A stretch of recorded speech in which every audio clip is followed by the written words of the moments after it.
Vikramshila IAS coaching institute 14 बीघा ऋषिकेश उत्तराखंड कर रहे थे हम लोग। आज उत्तराखंड में हमने पढ़ना है कुमाऊं का चंद राजवंश। ठीक है, वेरी इंपॉर्टेंट। तो सबसे पहले चंद साम्राज्य का उदय। चंद वंश की स्थापना चंपावत के राजबुंगा किले से हुई। राजबुंगा किला कहाँ है, ये क्वेश्चन बन चुका है पहले, आंसर चंपावत में है। ये भी क्वेश्चन बन चुका है कि चंद वंश की स्थापना कहां से हुई, तो आंसर राजबुंगा किले से हुई जो कि चंपावत में है। चंदों का मूल निवास प्रयाग में गंगा पार झूसी था। कहां था? झूसी, गंगा पार झूसी, प्रयागराज। काली कुमाऊं चंपावत का उपनाम था। चंपावत का उपनाम क्या है? काली कुमु या काली कुमाऊं। हिंदी में जो अभ्रंश है वो कुमाऊं बोलते हैं, वैसे बोलते हैं काली कुमु। इसको बोलते हैं चंपावत का उपनाम है। ठीक है। चंदवंश के इतिहास के स्रोत बालेश्वर मंदिर में क्रांचल देव का लेख है, गोपेश्वर त्रिशूल लेख है और बास्ते ताम्रपत्र भी लेख है। बास्ते कॉपर प्लेट इंस्क्रिप्शन कौन कौन सा है? बालेश्वर मंदिर में क्रांचल देव का लेख, दूसरा गोपेश्वर त्रिशूल लेख और तीसरा बास्ते कॉपर प्लेट इंस्क्रिप्शन। इतना समझ में आ गया। मझड़ा ताम्रपत्र से चंद व बम शासकों के संबंध का पता चलता है एवं बास्ते ताम्रपत्र जो है वो मांडलिक राजाओं की सूची से संबंधित है। मांडलिक राजाओं की सूची से संबंधित ताम्रपत्र कौन सा है? आंसर बास्ते ताम्रपत्र। अपने आप से प्रश्न कीजिए, जब आप पॉइंट्स पढ़ते हो ना तो उसके बाद खुद से क्वेश्चन बनाना है कि ये क्वेश्चन बन सकता है कि मांडलिक राजाओं की सूची से संबंधित ताम्रपत्र कौन सा है? आंसर बास्ते ताम्रपत्र। ठीक है। चंद और बम शासकों के संबंध के बारे में कौन बताता है? आंसर मझड़ा ताम्रपत्र, मझड़ा कॉपर प्लेट इंस्क्रिप्शन। ठीक है। अगला है पाभे ताम्रपत्र का संबंध चंद शासक विजय चंद से है। विजय चंद का जो कॉपर प्लेट है इंस्क्रिप्शन वो कौन सा है? Pabhe copper plate inscription. अगला मूनाकोट ताम्रपत्र जो है वो चंद शासकों के करों से संबंधित था, यानी चंद शासकों की जो टैक्सेशन सिस्टम था उसके बारे में जानकारी देने वाला कॉपर प्लेट इंस्क्रिप्शन कौन सा है? Answer Munakot copper plate inscription. चंदों की प्रारंभिक राजधानी चंपावत में चंपावती नदी के तट पर स्थित थी, बाद में अल्मोड़ा राजधानी बनाई गई। प्रारंभिक राजधानी चंपावत, द्वितीय राजधानी अल्मोड़ा। देवी सिंह ने देवी चंद के समय देवीपुर राजधानी बनाई गई। देवी सिंह के समय, या देवी चंद भी इनका नाम, देवी सिंह या देवी चंद, इनके समय में देवीपुर को राजधानी बनाया गया। चंदों के समय में राजमहल को चौमहल कहा जाता था। क्या कहते थे? चौमहल कहते थे। चंद राजाओं की वंशावली मानोदय काव्य में दी गई है। चंद राजाओं की वंशावली मानोदय काव्य में दी गई है। इतना समझ में आ गया। अगला है चंद शासक सोमचंद। चंद शासक सोमचंद। चंद वंश की स्थापना को लेकर इतिहासकारों में मतभेद है, लेकिन अनुमानता कत्यूरी शासन के अवसान पर ही चंद वंश की उत्पत्ति हुई। सोमचंद ने चंद वंश की स्थापना 1020 से 1025 ईस्वी के बीच में की होगी और स्वयं सोमचंद भगवान शिव का उपासक था। सोमचंद भगवान शिव का उपासक था। 10वीं शताब्दी में लोहा घाट के आसपास सुई राज्य था जिस पर ब्रह्मदेव शासन कर रहा था। बद्रीदत्त पांडे, कुर्मांचल केसरी बद्रीदत्त पांडे के अनुसार सोमचंद 27 आदमियों को लेकर श्री बद्रीनारायण की यात्रा पर आए हुए थे, जिसे काली कुमाऊं के सूर्यवंशी शासक ब्रह्मदेव ने 15 बीघा जमीन दहेज में दी। ब्रह्मदेव ने 15 बीघा जमीन दहेज में दी थी। ब्रह्मदेव ने अपनी पुत्री का विवाह सोमचंद से करवाया और दहेज स्वरूप चंपावत को कोतवाल छावनी भेंट की। चंपावत की कोतवाल छावनी भेंट की। सोमचंद ने चंपावत में राजबुंगा किले का निर्माण करवाया और इस किले से सोमचंद ने चंद वंश की स्थापना। अब यहां से क्वेश्चन बनता है बार बार कि राजबुंगा किले का निर्माण किसने करवाया? आंसर सोमचंद ने करवाया। किसने करवाया? राजबुंगा का किला कहां है? आंसर चंपावत में। ठीक। चंद वंश की स्थापना कहां से हुई? आंसर सोमचंद से। कुल मिलाकर घर जमाई है ये, क्योंकि ब्रह्मदेव अपनी पुत्री का विवाह किससे करवा रहा है? सोमचंद से। क्योंकि ये सोमचंद जो है वो यात्रा पर आ रखा है 27 लोगों के साथ। कहाँ? बद्रीनारायण की यात्रा पर आया हुआ है। ठीक है। राजाओं मतलब आपस में बातचीत हुई, विवाह हुआ, दहेज मिला। 15 बीघा जमीन कम नहीं होती है उत्तराखंड में, 15 बीघा। ठीक है। सोमचंद कन्नौज नरेश का भाई था, जो प्रयाग के शासक चदपालफुर का वंशज था और जिसकी राजधानी कहाँ थी? कन्नौज थी। किसका भाई था? कन्नौज के राजा का भाई था। कौन? तो राज परिवारों में ऐसे रिश्ते होते थे भाई। राज परिवार के लोग सामान्य लोगों से रिश्ते नहीं करते थे, ठीक है। अगर टिहरी के राजाओं के भी अगर आप देखेंगे तो उनके रिश्ते जो हैं वो या तो राजस्थान के राजघरानों से हैं या नेपाल के राजघरानों से, ये पता है ना। एटकिंसन, वाल्टन और बद्रीदत्त पांडे ने चंदों का मूल निवास प्रयाग के निकट झूसी बताया है, जबकि इलियट के अनुसार चंदों का मूल निवास कहां था? झांसी था। कहां था? झांसी। सोमचंद ने 4 किलेदार नियुक्त किए, कार्की, बोरा, तड़ागी और चौधरी, जो मूलतः नेपाल के थे, जिन्हें चाराल या चार आल कहते थे। तो ये कास्ट सुनी होगी आपने, कार्की कास्ट सुनी है, बोरा कास्ट सुनी है? तड़ागी, चौधरी सुनी है ना, ये कास्टें। तो ये सोमचंद ने 4 किलेदार नियुक्त किए, कार्की, बोरा, तड़ागी और चौधरी। ये मूलतः नेपाल के थे, जिन्हें चाराल या चार आल कहते थे। तो यहां से क्वेश्चन बनेगा, चार आल में कौन कौन शामिल थे? तो कार्की, बोरा, तड़ागी और चौधरी। समझ में आ गया? सोमचंद ने सर्वप्रथम दोनकोट यानी दोणकोट के रावत राजा को परास्त किया। सोमचंद ने मेहरा और फड़त्यालों के को मंत्री और सेनापति बनाया, जिसका मुख्य सेनापति काड़ू तड़ागी था। कौन था? सोमचंद ने मेहरा और फड़त्यालों, ये भी कास्ट होती है, मेहरा कास्ट होती है, फड़त्याल कास्ट होती है, आज कास्ट होती है। मेहरा और फड़त्यालों को मंत्री और सेनापति बनाया, जिसका मुख्य सेनापति कौन था? कालू तड़ागी था। मेहरा लोग कटोलगढ़ व फड़त्याल लोग डुंगरी में रहते थे। सोमचंद ने ग्रामों में बूढ़ा व सयानों की नियुक्ति की, अतः कुमाऊं में पंचायती राज व्यवस्था का जनक सोमचंद को माना जाता। अब यहां से क्वेश्चन बनेगा कि कुमाऊं में पंचायती राज व्यवस्था का जनक किसे माना जाता है? आंसर सोमचंद को। इसने क्या किया? गांव में बूढ़ा और सयानों की नियुक्ति की। बूढ़ा और, क्योंकि सबसे ज्यादा अनुभव किनके पास होता है? बड़े लोगों के पास होता है ना। सोमचंद डोटी के राजा को कर दिया करता था। डोटी में मल्ल थे। कौन थे? तो डोटी के राजा को कर दिया करता था। डोटी के राजा मल्लवंशी थे, जिन्हें रैका राजा कहा जाता था। क्या बोलते थे? रैका राजा कहा जाता था। सोमचंद के समय जयदेव मल्ल डोटी या राई का राजा था। जयदेव मल्ल डोटी या राई का राजा था। मल्ल वंश का प्रथम राजा वामदेव था, जिसकी राजधानी चंपा थी। वामदेव ने अपनी राजधानी का नाम अपनी इष्ट देवी चंपावती के नाम पर रखा था। मल्ल वंश का प्रथम राजा कौन? वामदेव। राजधानी कहां? चंपा। सोमचंद का उत्तराधिकारी व दूसरा चंद शासक आत्मचंद कत्यूरी रानी से उत्पन्न पुत्र था, जिसने 20 वर्षों तक शासन किया।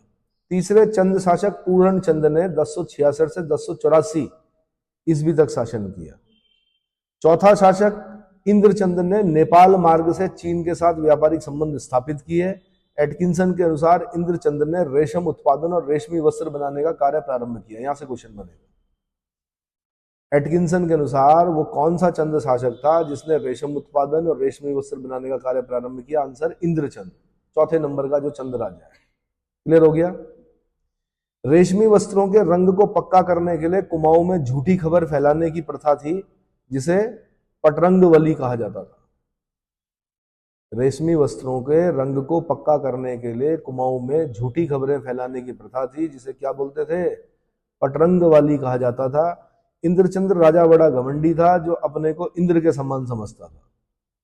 इंद्रचंद का उत्तराधिकारी संसार चंद था, जिसके पश्चात चंद शासन क्रमशः सुधाचंद, हरिचंद और वीणाचंद बने। जो शासक बने वो कौन बने? सुधाचंद, हरिचंद और वीणाचंद बने। वीणाचंद कुमाऊं का विलासी राजा था, जिसको खस राजाओं ने पराजित किया था। खस राजाओं ने पराजित किया था। वीरचंद ने खस राजाओं को हराकर पुनः राज्य पर कब्जा कर लिया। अशोक चल के समय चंद शासक वीरचंद था, जिसकी मृत्यु 1206 ईस्वी में हुई। वीरचंद का उत्तराधिकारी नरचंद लगभग 1236 ईस्वी में गद्दी पर बैठा। अब अशोक चल के बारे में, तो डोटी के राजा अशोक चल ने कमादेश और काली कुमाऊं व केदार भूमि पर आक्रमण करके कत्यूरी राज्य के कुछ भागों पर को अपने अधीन कर लिया। अशोक चल के आक्रमण की जानकारी 1191 ईस्वी के गोपेश्वर त्रिशूल लेख व 1209 ईस्वी के बाड़ाहाट त्रिशूल लेख से मिलती है। इससे मिलती है। गोपेश्वर त्रिशूल लेक और बाड़ाहाट त्रिशूल लेक। गोपेश्वर त्रिशूल लेक कब का है? 1191 का है। बाड़ाहाट त्रिशूल लेक कब का है? 1209 ईस्वी का है। पुरुषोत्तम सिंह के बोधगया शिलालेख में अशोक चल को खस देश का राजाधिराज कहा गया है। पुरुषोत्तम पंत के बोधगया अभिलेख से पता चलता है कि कमादेश या काली कुमाऊं पर अशोक चल के सामंत पुरुषोत्तम सिंह के वंशजों का शासन था, जो संभवतः 1180 से लेकर 1220 के बीच था, जिनकी राजधानी चक्रवाल थी। कहां थी राजधानी? चक्रवाल। गोपेश्वर लेख में अशोक चल को गौड़ वंश एवं वैराथ कुल व नेपाल के दुलू का निवासी बताया गया है और बौद्ध धर्म का अनुयायी था। अशोक चल का राज्य बाड़ाहाट से लेकर वैराथ या पश्चिमी नेपाल तक एवं दक्षिण में शिवालिक पहाड़ी तक विस्तृत था। अशोक चल का राज्य 3 चक्रों में विभक्त था, वैराथ, कमादेश और केदार भूमि। अब ये यहां से फिर क्वेश्चन बनेगा कि अशोक चल के राज्य के जो 3 चक्र जो थे वो कौन कौन से थे? तो एक था वैराथ, एक था कमादेश और एक थी केदार भूमि। ध्यान रखना, यहाँ पे रटना पड़ता है भाई इतिहास को। थोड़ा क्या करना पड़ता है? नाम वाम जो है वो याद रखने पड़ते हैं, क्रोनोलॉजिकल ऑर्डर याद करना पड़ता है। उसके बाद है क्रांचल देव। कौन है? अशोक चल की मृत्यु के बाद डोटीपल क्रांचल देव का आधिपत्य हो गया था, जो संभवतः 1212 ईस्वी के आसपास था। क्रांचल देव ने काली कुमाऊं में स्वतंत्र हो चुके खस राजाओं को पुनः विजित करके अल्प समय के लिए कमादेश पर अपना अधिकार कर लिया था। चंपावत के बालेश्वर मंदिर के दान पत्र में क्रांचल देव का 1223 ईस्वी का एक लेख प्राप्त हुआ है। बालेश्वर लेख में क्रांचल देव के 10 मांडलिक राजाओं के नाम मिलते हैं, जिनमें से 3 चंद्रवंशीय मांडलिकों का उल्लेख किया गया है। बास्ते ताम्रपत्र लेख यानी पिथौरागढ़, बास्ते ताम्रपत्र लेख जो है वो कहां का है? पिथौरागढ़ का। इसमें मोहन थापा नामक मांडलिक का उल्लेख है। इनका अधिपति शक्ति बम था, जो मूलतः नेपाल का था। ये बम शब्द सुनेंगे आप आगे चल के भी, जब हम अंग्रेजों के समय पढ़ेंगे बम शाह। क्या पढ़ेंगे? राजा का नाम बम शाह, है ना। तो मोहन थापा नामक मांडलिक का उल्लेख है। इनका अधिपति जो था वो शक्ति बम था, जो मूलतः नेपाल का था। मांडलिक ऐसे सामंत होते थे जो अपने अधिपति के अधीन शासन चलाते थे, यानी सामंत होते थे। कौन? मांडलिक। दुलू स्तंभ लेख में क्रांचल देव के पुत्र का नाम अशोक देव मिलता है। क्या मिलता है? अशोक देव मिलता है। अब आता है चंद शासक Thohar Chand. Report on Kumaon and Garhwal 1813 के लेखक डब्ल्यू फ्रेजर। एक क्वेश्चन ये बनेगा आपका, who wrote the book report on Kumaon and Garhwal 1813? Answer W Fraser. इन्होंने हर्षदेव जोशी के विवरण के आधार पर चंद वंश का संस्थापक थोहर चंद को माना है। किसको माना है? थोहर चंद को माना है। किंगडम ऑफ नेपाल 1881 के लेखक फ्रांसिस हैमिल्टन ने लिखा है कि थोवर चंद झूसी से आकर नेपाल राजा के यहाँ नौकरी करने लगा। हर्षदेव जोशी थोवर चंद को कुमाऊं के चंद वंश का संस्थापक मानते हैं और कुमाऊं प्रथम स्वतंत्र शासक, जो कुमाऊं का जो प्रथम स्वतंत्र शासक है वो थोवर चंद था। कौन था? थोवर चंद। एटकिंसन के अनुसार थोवर चंद का राज्यारोहण 1261 ईस्वी में हुआ और उसने 1281 ईस्वी तक शासन किया। थोवर चंद का उत्तराधिकारी कल्याण चंद प्रथम था, जिसके बाद क्रमशः त्रिलोक चंद और अभय चंद का नाम आता है। अभय चंद पहला शासक था जिसका प्रमाणिक सूचना उसके स्वयं के अभिलेखों से मिलती है। अभय चंद का प्राचीनतम ज्ञात अभिलेख जो है 1360 ईस्वी का चंपावत के मानेश्वर नौले से प्राप्त हुआ है। मानेश्वर नौले से किसका? 1360 ईस्वी का एक लेख प्राप्त हुआ है। वो किसका है? आंसर अभय चंद का है। कर्मचंद 1 वर्ष शासन करने के बाद मणिकोटी राजा के पास चला गया, जिसके पश्चात ज्ञानचंद गद्दी पर बैठा। और ये जो ज्ञानचंद है ये बड़ा इंपॉर्टेंट शासक है, क्योंकि गरुड़ ज्ञानचंद, क्या नाम है इसका? 29वां शासक चंद शासक जो है गरुड़ ज्ञानचंद है। 1365 से लेकर 1420 ईस्वी तक शासन किया, जो चंद राजाओं में सर्वाधिक था। 1365 से लेकर 1220 तक कितने साल हो गए भाई? 1420 तक कितने साल हो गए? 1365 से 1420 तक कितने साल हो गए? 55 साल तक शासन किया गरुड़ ज्ञानचंद ने। 1378 ईस्वी का एक ताम्रपत्र मिला है, जिसमें अभय चंद का वार्षिक श्राद्ध गरुड़ ज्ञानचंद के द्वारा करवाने का विवरण मिलता है। गरुड़ ज्ञानचंद पहला शासक था जो दिल्ली दरबार गया। अब यहां से क्वेश्चन बनता है, क्योंकि दिल्ली के सुल्तानों के पास जाने वाला पहला शासक कौन है? गरुड़ ज्ञानचंद। दिल्ली दरबार गया, जिसके समय में दिल्ली का जो सुल्तान था वो फिरोज शाह तुगलक था। कौन था? तुगलकों में हमने 3 राजा पढ़ने, GMF, गयासुद्दीन तुगलक, मोहम्मद बिन तुगलक, फिरोज शाह तुगलक। तो तीसरे नंबर का राजा फिरोज शाह तुगलक था। फिरोज शाह तुगलक ने ज्ञानचंद को गरुड़ की उपाधि दी तथा तराई का क्षेत्र ज्ञानचंद को सौंपा। गरुड़ की उपाधि किसने दी? अब ये क्वेश्चन बनेगा। अब ज्ञानचंद को गरुड़ की उपाधि किसने दी? आंसर फिरोज शाह तुगलक ने। या पूछेगा कि ज्ञानचंद को गरुड़ की उपाधि देने, फिरोज शाह ने ज्ञानचंद को कौन सी उपाधि दी? तो गरुड़ की। ठीक है। वैसे गरुड़ एयरलाइंस जो है इंडोनेशिया की, गरुड़ा डायनेस्टी जो है इंडोनेशिया में पड़ते हैं, तो गरुड़ की उपाधि दी। एटकिंसन के अनुसार उस समय सुल्तान मोहम्मद बिन तुगलक था, लेकिन मोहम्मद बिन तुगलक का कार्यकाल 1325 से 1351 ईस्वी तक था। ज्ञानचंद के समय तराई भाबर क्षेत्र में कटेहरियों का शासन था। ज्ञानचंद का राज चिन्ह गरुड़ था और वह विष्णु का उपासक था।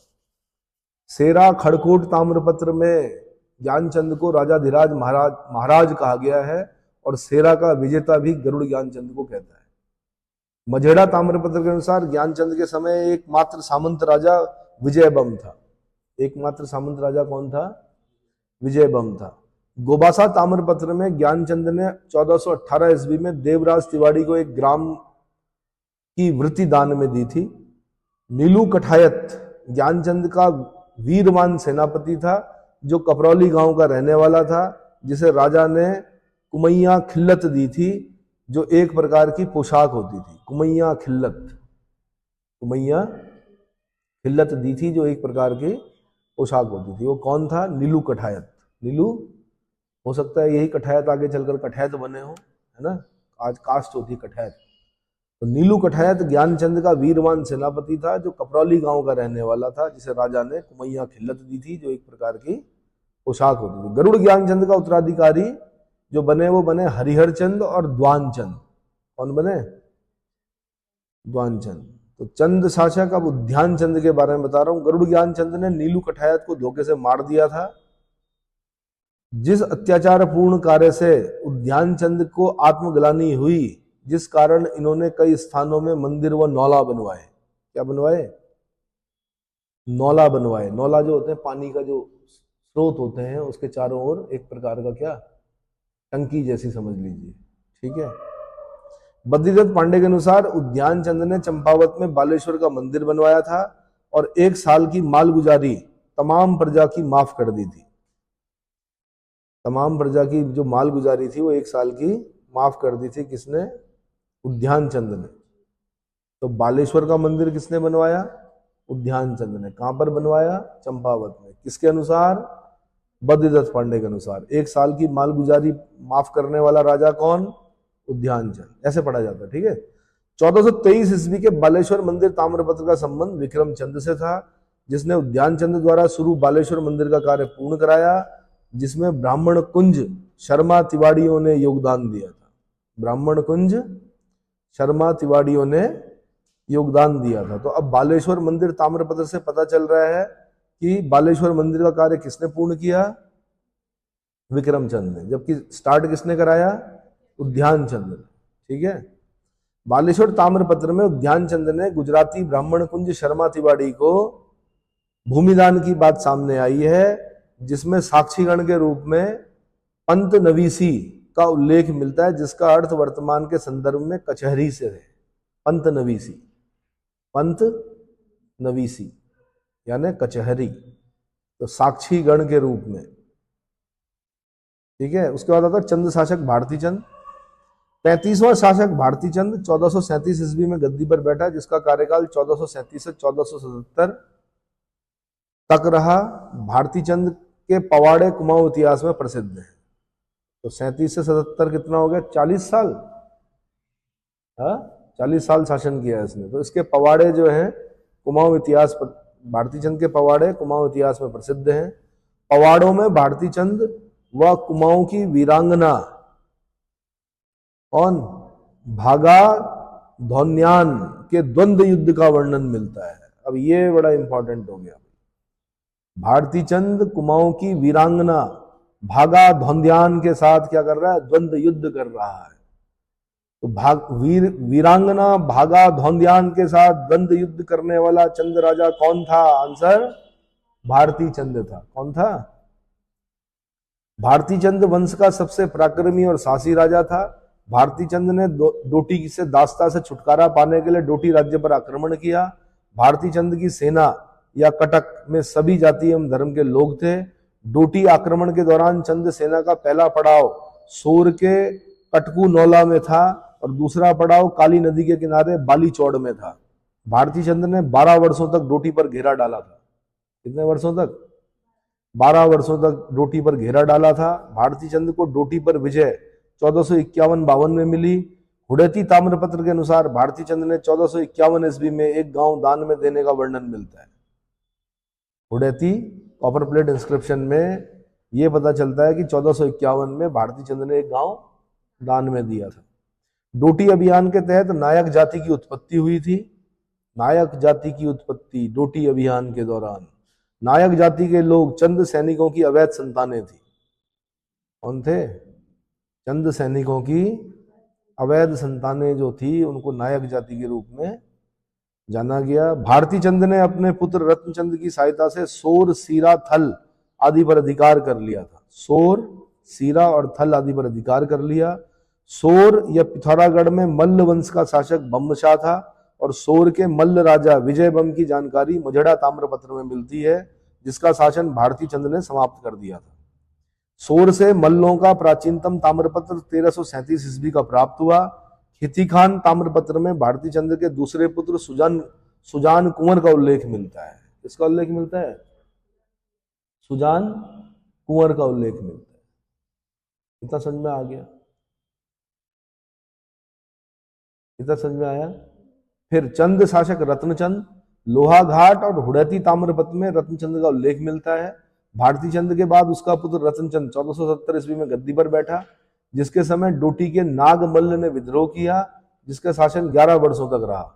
रत्नचंद ने नागमल को परास्त करके पुनः डोटी पर शाही वंश का अधिकार स्थापित करवाया था। रत्नचंद ने थल के राजा सूर सिंह मेहरा को भी परास्त किया। रत्नचंद पहला चंद शासक था जिसने भूमि बंदोबस्त का कार्य किया। Very important point. भूमि बंदोबस्त का कार्य प्रारंभ करने वाला पहला चंद राजा कौन था? रत्नचंद। सब याद नहीं करना पड़ता है, आपको थोड़ा सा मस्तिष्क लगाना है कि कहां से क्वेश्चन बनेगा। तो रत्नचंद पहला चंद शासक था जिसने भूमि बंदोबस्त का कार्य किया एवं जिंदा केतल नामक भूमि बंदोबस्त अधिकारी को नियुक्त किया। जिंदा केतल नामक भूमि बंदोबस्त अधिकारी की नियुक्ति करने वाला पहला चंद राजा कौन था? आंसर रत्नचंद। ठीक है। विवाह विवाह से नहीं पूछे जाते कि किससे क्या विवाह हुए, कौन संतान हुई, ये नहीं पूछा जाता। मेन पूछा जाता अगर कोई इंपॉर्टेंट काम हुआ है, वहां से क्वेश्चन बनते हैं। ठीक है। या फिर ऐसा पूछ लेगा ताम्रपत्र जो लेख है, लोहाघाट ताम्रपत्र अभिलेख, हुडैती ताम्रपत्र अभिलेख, या ऐसा पूछेगा रत्नचंद का उल्लेख किस में मिलता है? लोहाघाट ताम्रपत्र में और हुडैती ताम्रपत्र। ठीक है। यह पूछ लेगा डोटी के नागमल का विद्रोह किसके समय हुआ? डोटी के नागमल का विद्रोह किसके समय हुआ? तो रत्नचंद के समय में हुआ। ठीक है। उसके बाद चंद शासक कीर्तिचंद। रत्नचंद का पुत्र कीर्तिचंद 1488 से 1506 ईस्वी तक कुमाऊं की गद्दी पर बैठा था, जो नाथ संप्रदाय का अनुयायी था। अब यहाँ पर इंपॉर्टेंट चीज ये होगी, नाथ संप्रदाय का अनुयायी। गुरु गोरखनाथ, मत्स्येंद्रनाथ नाम सुने हो? कल भी बताया था। गोरखपुर गुरु गोरखनाथ, मत्स्येंद्रनाथ सुने हैं? नाथ पंथ। योगी आदित्यनाथ उसी पंथ के हैं, उत्तर प्रदेश के मुख्यमंत्री जो हैं, कल बताया था। तो नाथ संप्रदाय का अनुयायी था कौन? रत्नचंद। कीर्तिचंद ने गढ़वाल, कीर्तिचंद रत्नचंद का पुत्र कीर्तिचंद। कीर्तिचंद ने गढ़वाल शासक अजय पाल को पराजित किया। अब ये इंपॉर्टेंट है। गढ़वाल और कुमाऊं के राजाओं में लड़ाइयां होती रहती थी। क्या होती रहती थी? तो जो वैमनस्यता थी वो राजाओं की थी, वैसे प्रजा की नहीं थी।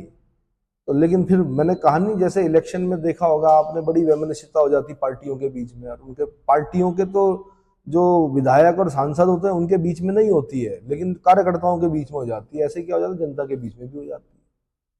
नहीं आया समझ में? तो कभी कुमाऊं के राजा गढ़वाल के राजाओं को हराते थे, कभी गढ़वाल के राजा कुमाऊं के राजा को हराते थे, कभी नेपाल के राजा आक्रमण करते थे, कभी यहाँ वाले वहां आक्रमण करते थे। तो राजाओं का काम ही यही था, क्या करना? साम्राज्य विस्तार। क्या करना भाई?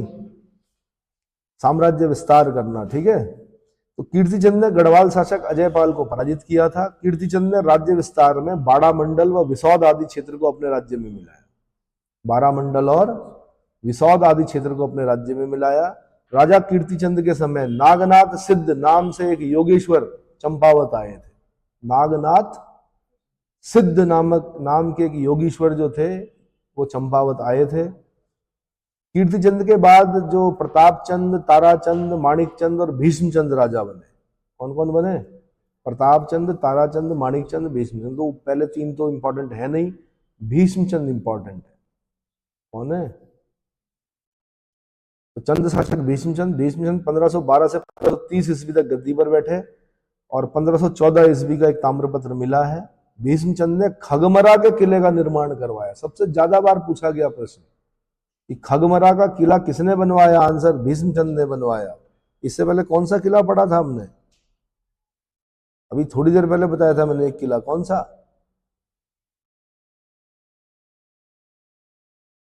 अरे भाई थोड़ी देर पहले मैंने आपको एक किला बताया, राजबुंगा का किला। तो राजबुंगा के किले का निर्माण किसने करवाया? सोमचंद ने करवाया।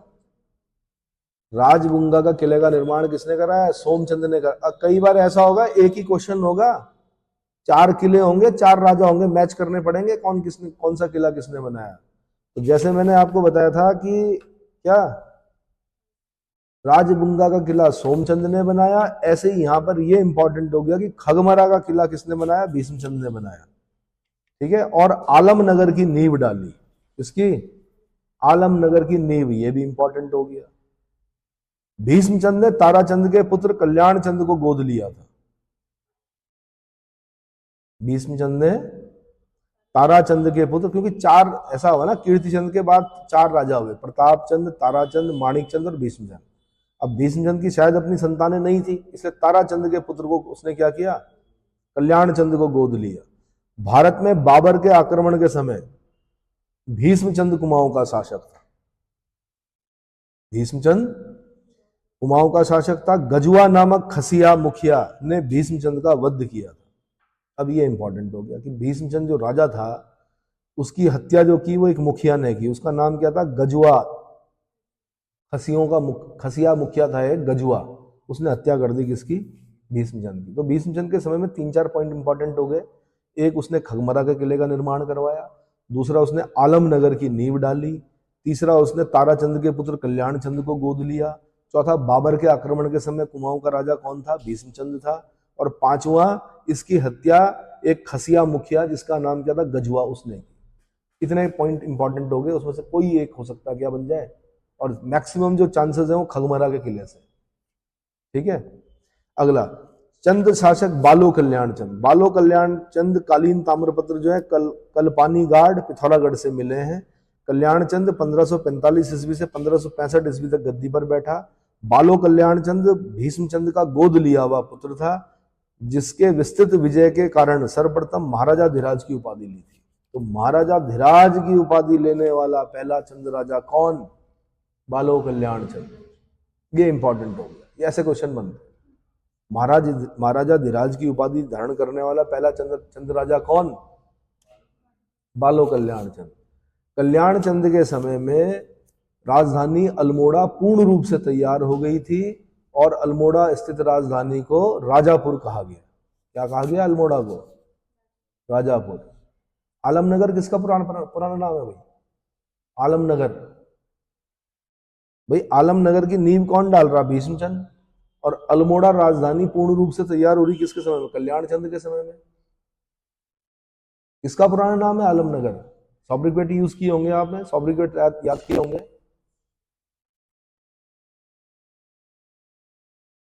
कल्याणचंद ने मणकोट राज्य को चंद राज्य में मिला दिया। अल्मोड़ा का पुराना नाम जो है आलमनगर है। शुरू किसने कराया आलमनगर को बसाना, मतलब बुनियाद किसने रखी? भीष्मचंद ने। लेकिन पूरी कब हुई अल्मोड़ा? कल्याणचंद के समय में। समझ में आ गया? तो दोनों याद रखना आपने, नींव डाली भीष्मचंद ने और पूरी हुई किसके समय में? कल्याणचंद के समय में। और मणकोट राज्य को चंद राज्य में किसने मिलाया? कल्याणचंद ने। गंगोली और दानपुर पर कब्जा बालो कल्याणचंद के समय में हुआ। गंगोली और दानपुर सुना है, गंगोली हाट, गंगोली, दानपुर, ये नाम सुने हैं, आप कुमाऊं क्षेत्र में पढ़ते हैं। तो बालो कल्याण चंद के समय हुआ। कल्याण चंद अल्मोड़ा के लाल मंडी किले का, अब देखो फिर दोबारा ये किले याद रखने हैं आपने। लाल मंडी के किले का निर्माण किसने करवाया? आंसर बालो कल्याण चंद ने कराया। अल्मोड़ा के लाल मंडी किले का निर्माण किसने करवाया? अल्मोड़ा में नेला पोखर किले का निर्माण किसने करवाया? ये भी बालो कल्याण चंद ने। अल्मोड़ा में नेला पोखर किले का निर्माण किसने कराया? आंसर बालो कल्याण चंद ने। बालो कल्याण चंद का विवाह डोटी के मल्ल वंश की राजकुमारी के साथ हुआ। बालो कल्याण चंद का विवाह डोटी के मल्ल वंश की राजकुमारी के साथ हुआ। विवाह के बाद रैका राजा हरिमल्ल ने अपनी बहन को दान स्वरूप सोर का प्रांत दिया, लेकिन कल्याण चंद सीर प्रांत को भी चाहता था। अपने पिता की इच्छा पूरी करने के लिए रुद्रचंद ने सीरगढ़ के किले पर 7 बार आक्रमण किया। सीरगढ़ के किले पर 7 बार आक्रमण किया। रुद्रचंद ने सेनापति पुरुषोत्तम पंत की सहायता से 1581 ईस्वी में सीरगढ़ का किला जीता।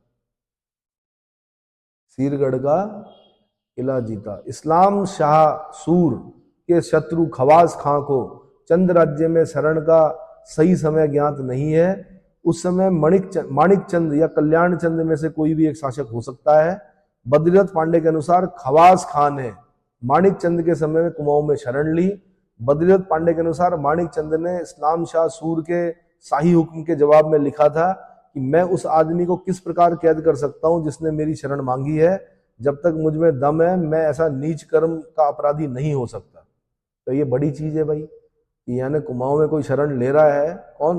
वो भी मुस्लिम, और उसका नाम भी क्या है? खवास खां। और किसका दुश्मन? किसका दुश्मन?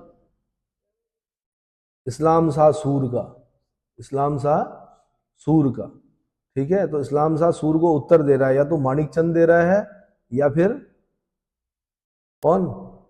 या कल्याण चंद दे रहा है। वो कह रहा है कि भाई मैं उस आदमी को किस प्रकार कैद कर सकता हूं जिसने मेरी शरण मांगी है। जब तक मुझ में दम है मैं ऐसा नीच कर्म का अपराधी नहीं हो सकता।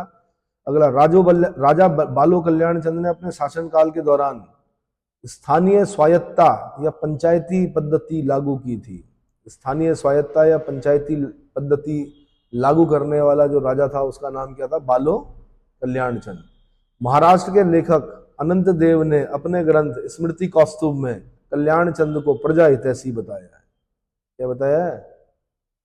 प्रजा हितैषी, ठीक है। थोड़ा सा मैं बता देता हूं पुरुषोत्तम पंत के बारे में। जो पुरुषोत्तम पंत था वो रुद्रचंद का सेनापति था, जिसका उपनाम जो था वो पुरखू पंत था, जो मूल रूप से पिथौरागढ़ का निवासी था। तो पुरखू पंत या पुरुषोत्तम पंत किसका सेनापति था? आंसर रुद्रचंद का। पुरुषोत्तम पंत का को कुमाऊं इतिहास का रॉबर्ट ब्रूस कहा जाता है।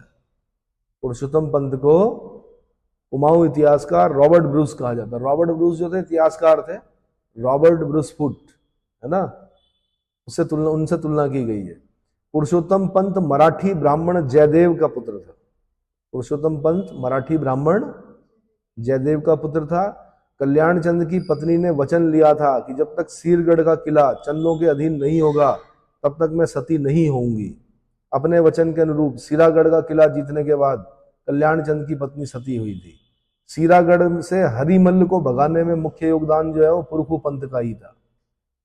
हरिमल्ल को भगाने का मुख्य योगदान किसका था? पुरखू पंत का। ग्वालदम का युद्ध या बधानगढ़ का युद्ध 1581 ईस्वी में पुरुषोत्तम पंत ग्वालदम के युद्ध में या बधानगढ़ के युद्ध में 1581 में पुरुषोत्तम पंत जो है वो पडियार राजपूतों के हाथों मारा गया। किसके हाथों? पडियार राजपूतों के हाथों। ग्वालदम के युद्ध के समय गढ़वाल शासक जो थे वो बलभद्र शाह थे। कौन थे? बलभद्र शाह। तो यानी थोड़ा ये इंपॉर्टेंट है ग्वालदम का युद्ध। कब का? 1581 का। गढ़वाल का राजा है बलभद्र शाह और कुमाऊं का राजा कौन है? रुद्रचंद। क्योंकि पुरुषोत्तम पंत किसका सेनापति है? रुद्रचंद। इतना समझ में आ गया? अब मैं आगे फिर रुद्रचंद के बारे में बताऊंगा अगले लेक्चर।